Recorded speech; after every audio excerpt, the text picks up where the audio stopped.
So I'm a bit upset. I think my SD card is corrupt. I just recorded a video like 5 minutes ago and it's not playing. So I'm just really upset. I'm upset. Yeah, so anyway, let me recap what I just said.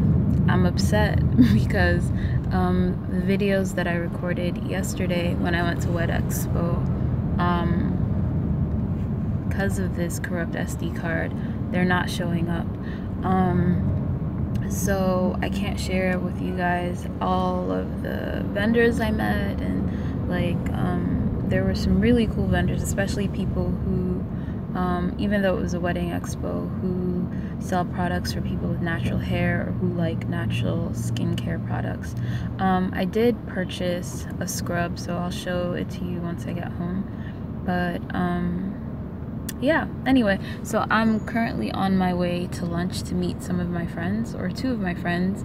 One is a brand new friend. I met her recently, like we're actually meeting in person for the first time, and I'm really bad at pronouncing her name, so I want to meet her and like get her to tell me how to pronounce her name properly.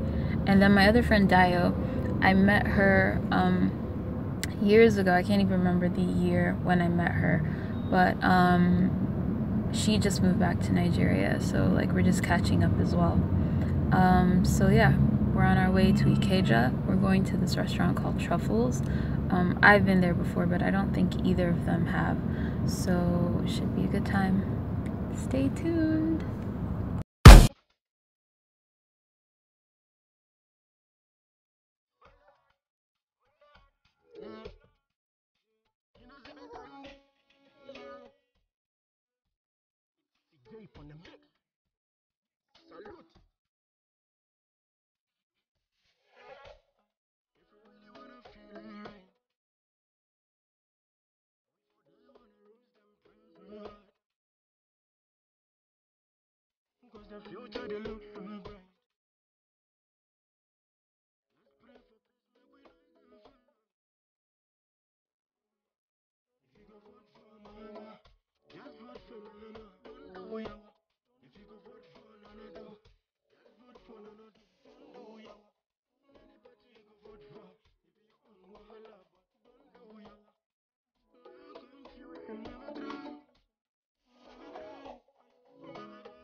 Like, I know, isn't it a random story how we met?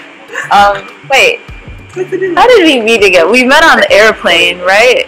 at the airport, Or airplane. It was either the airport or the airplane. Wait, your mom was there, right? And your sister. Yeah. I think I looked lost or something. I don't remember. I don't remember, but I just remember we ended up clicking somehow. Yeah. And I think we were going to Nigeria. Yeah. I think going. Maybe. Going to, right? Yeah. I was going. Yeah, I was by myself. Oh. Yeah.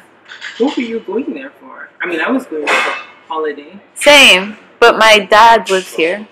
Okay. Yeah, Okay. so I like came to see him, and my siblings, like at that time, yeah, they were in high school. So I was coming. Yeah. Okay. Yeah, so I was coming to see them, and like my yeah, I was like with my dad and my stepmom. I'm the only one that like grew up abroad. Okay. Yeah, so like now my siblings are in the UK and I'm the only one here. So Wow. yeah. But your mom's in the US. My mom's in the US. My other sisters are in the US. Oh, okay. Yeah. So I know, it's funny. So interesting. It's like an online like website where you can buy things, and the good thing about it is you don't have to pay online, so like you can receive it, and then if you're satisfied with it, you can pay in. use your card or whatever. And it's abroad and it ships here. No, it's here. They're just products like, oh, I bought dresses from there. I bought like, it's like Amazon. Of Nigeria. But Nigerian. Like there's Jumia, there's Konga, there's Payport. Wow. There's so many websites, yeah.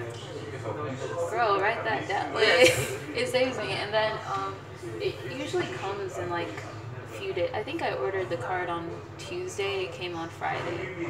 And I guess different vendors sell their stuff online. So like, but the good thing I like about it is you pay on delivery. So can you return this one? I don't know. I'm gonna try because it's such a lemon. But you're not gonna wear any makeup. You're gonna go see your boyfriend. You're not gonna wear anything.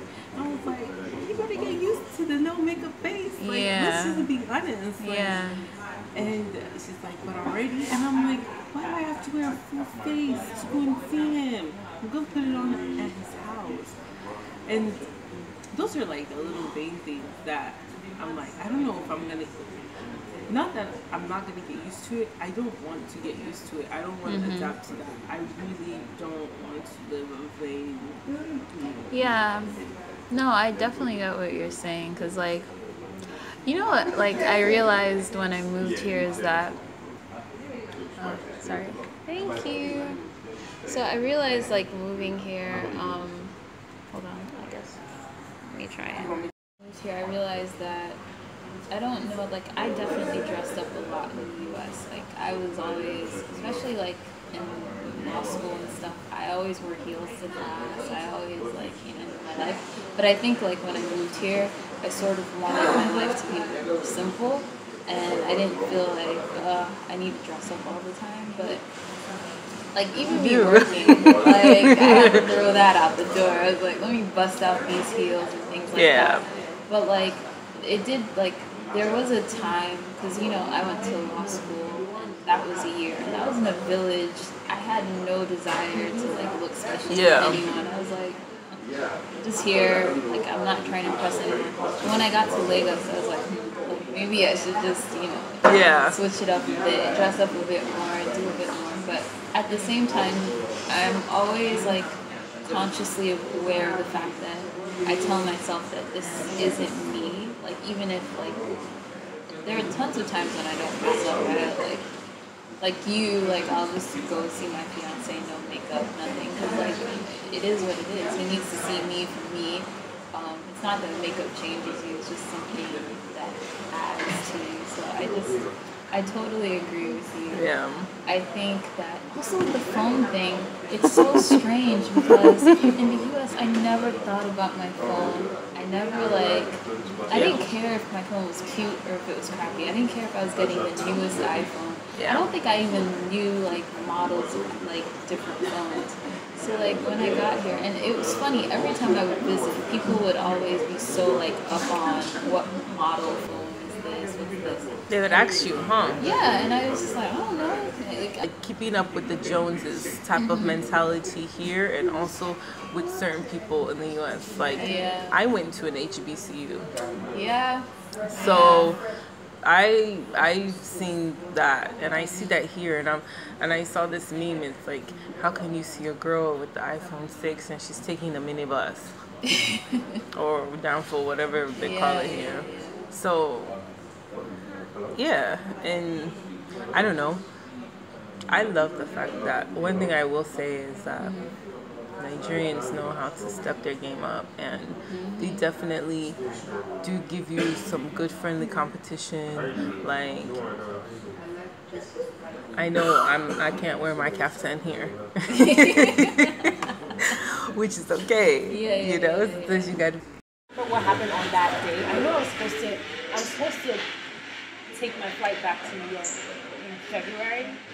But I think I was just so caught up in all the activities, of like having fun and like just coming off of like that little December festivities. And I just did not even think about it. I actually remember the date, February 19th. Because I was memorizing the date. That was like my one condition that I made with my dad. I was like, okay, I'll come if I have a round trip ticket. Yeah. 'Cause I'm not trying to have you guys Trying to fool trap me. you. You know, you get me trapped. You know. And to this day, I don't know what happened to that second leg, that return leg. So I've stayed, but if I would do it again, I would. Yeah. You know? Yeah. Yeah. That's so good. Yeah, I decided to stay, and it was more of like a thing of like, okay, well, I have been having fun, so let me just try and do NYSC. So we're now extended from a 1 month vacation to, okay, let's just try 1 year. Okay. And then after NYSC, I just decided to stay because I had that job opportunity and I loved what I was doing and I stayed there beyond, my service year. So, yeah. That's so good. I think that I rarely see people like who come back and have a bad story. Like most of my friends who have moved back, they have good things to say. I think it's the people who are on ground who are frustrated. But you have to look at it from a perspective like we've each had the opportunity to live in the U.S. We've lived there for a good amount of time.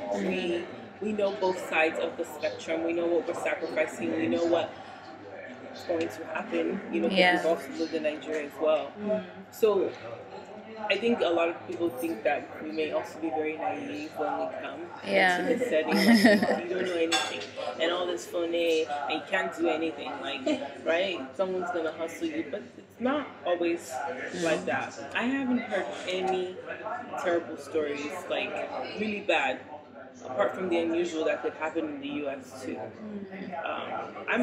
I'm excited to see you, knowing that you came back, and I was just telling my boyfriend, like, a lot of people come back. We're not that crazy. Yeah. We are not that crazy. No, definitely. But I would before you came, we were talking about Malawi and like her experience in Malawi because I don't know, it's just so different. Like I don't think so. What got you to move there? Like, did you? So I did my master's in international health and epidemiology. So like when I was coming, like those times when we met, like I was much younger. So that like exposure was like, man, I really want to go into a career that is going to allow me to give back, like that same mentality. I didn't know what I was going to study when we had met at that time. So then I finished my bachelor's, and then I decided to come to Nigeria in 2010. And I was like, I'm coming to help my people.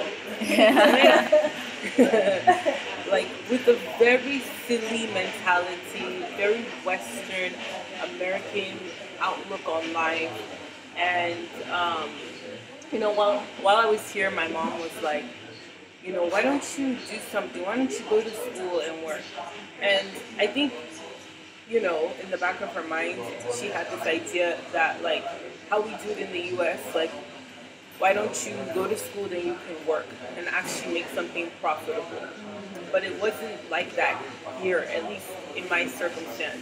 So she was like, why don't you go to the Adventist school? They do all this mission work, you can get involved and blah, blah, blah, blah. It wasn't like that at all. I ended up being in school and program, not doing public health, and the program was just terrible. And apart from the program being terrible, my mindset was really bad. And I had this like, you guys are not doing things right mentality. Okay. And let me tell you something, like, man, that experience really changed me. Like, everybody hated me. Okay. The faculty hated me. I would complain. I'm like, how are you a lecturer and you show up late to class, or you don't call either? And they were like, that was a troublemaker. Like, and I had to leave. It was a really bad situation. I actually had to leave. But it really taught me a lot. Like, you don't come into the environment thinking that you know everything and that you can change, the world. At this point, I hadn't done a master's yet. I learned, so all these things that I learned in my master's from the U.S., I was like, yeah, like, you don't want to, you need to have cultural competency. Like, you can't just come and act like you are the know-all of everything. So I still wanted, after I finished my master's, I still wanted to work in Africa. I wanted to work in Nigeria, but I wasn't quite ready to come back. Well, I don't know. I don't think I'm ready for that again. So I got an opportunity in Malawi. I was open to working in any African country. So the opportunity came as soon as I graduated, and I left. And I had been there ever since. And like I said, I just finished my contract in July. And I've been hopping around few places to see where I can work. I went to Kenya, and then now I'm here. So I think I want to be here. Yeah. There's a lot more incentives in being here. Family, the culture, and I think I just feel at home. Okay. It's a feeling I don't have in any other place. So. Yeah. What was it like living in Malawi? It was nice. I was in a very rural area. Like very, very rural. But I worked in a missionary, like a mission type setting. So the house I lived in was beautiful because like these old white missionaries, they're the ones who built it. And so things from like hundreds of years ago, they still worked, you know. So it's really nice. The place was beautiful. Weather is like California. It's perfect. But like I said, people are very humble, they're passive, they're timid. There's this mentality like, okay, a white man is here, we need to humble ourselves, we need to be shy and quiet, and it's not everybody.